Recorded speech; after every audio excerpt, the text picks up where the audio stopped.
Hey y'all, it's Delaina Burns with Prima Marketing. Today I want to share a few creations and projects that I've done using Prima's wire thread. The thread comes in 14 different fabulous colors, and it's fast becoming one of my favorite items to use for accent pieces. I like the creation process, and I love all the bold and bright colors.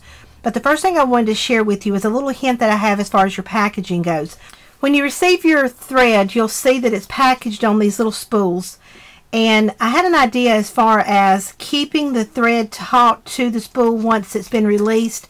In packaging, you'll have a little plastic sleeve covering this that is removed so that you can actually use the thread. So my idea was almost like a spool of thread. You have a little slit normally in that spool that you can attach your thread to so that you can find the end of the thread, or so that it doesn't kind of run away with you. So my idea with the plastic spools was to take my crocodile, and with the small side of the crocodile tool, you'll see there's a small punch and there's a large punch. I used the small punch, and just on the inside of the back of the packaging I punched holes. And with the crocodile, that is a very easy process. It punches through metals and thicker plastics and chipboard, lots of things. So it'll be a really easy process for you. But once you've got all your holes all the way around the spool, you'll see once you've cut your thread and you're ready to store it away until your next project, you have a little hole just to thread it through, give it a quick bend, and you're ready for storage. The next little tip that I have as far as the thread itself goes is you'll notice on the end of the thread you get a little bit of unraveling. My idea to prevent that, just clip it close, and then with a lighter or a match you just want to kind of singe the end, and without burning yourself and without too much fire next to it, just get a little heat. It'll singe that thread right next to the wire, and that prevents any kind of fraying. And then again, you can go right back and thread it through your spool and give it a bend, and there you have, you're ready for storage. So those are my little hints that I have just for the packaging and the wire itself. Now I want to share with you a few of the creations that I made. I've made some little butterflies and a few words and some different items that I'm going to actually speed through for you with a little music just for time purposes. And then at the end of the video, I want to show you a few projects that I created and integrated all of my little words and pieces too. So I hope y'all enjoy this video. Thank you so much for joining me.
Okay, now I'd like to share just a few projects that I've made and incorporated my little wire creations.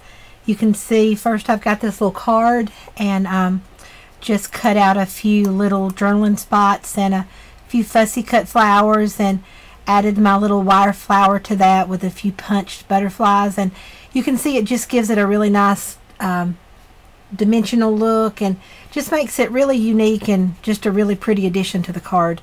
This page here, I just used the wire to create part of my title, and you can see I just sort of added across the top, and you can add the wire really easily, just a couple of dots of glue just under a few of the wire pieces where you've made it a little bit thicker. It hides really well. I use Fabri-Tac, and it's a permanent fix, so it's just a perfect way to add those whimsical touches to your pages. The next page I have here I just added a little bow, and since it's wire you can bend it and kind of create the shape that you want, and it's just one more little layer of dimension and really just kind of adds to that page for me. This is a layout that was at Winter CHA, and you can see it's just layers of the wire creating 3 hearts. I just wanted a really nice dimensional effect across the bottom of this page. This page here I've added some of the wire, and I just sort of made the little curly cues and added them to the top of these little wood embellishments and the little wood clock here, and again I was just kind of trying to achieve that extra layer and just a little bit of whimsy. This is another project that I created for CHA, and I just added the wire across here. This is the Stationer's Desk collection, and it has some little clips and things, and my idea was for this to just kind of sit on someone's desk and be a little note holder, but the wire worked perfectly for this. I just actually stapled it into the inside of the frame here. And the last project I have to share with you is a layout that I created, and I did the heart again, just a double heart, and I added it to the top of the photo just to sort of frame that photo, and with the Instascrap frames and flowers, it gives it a little bit of a pop and an extra addition of color, and just really makes the layout or your eye rather drawn to the photo on the layout. So that's the last project that I want to share with you today. There are so many other things you can do with this wire. I hope that I've given you some inspiration on how to use it. Y'all have a great day.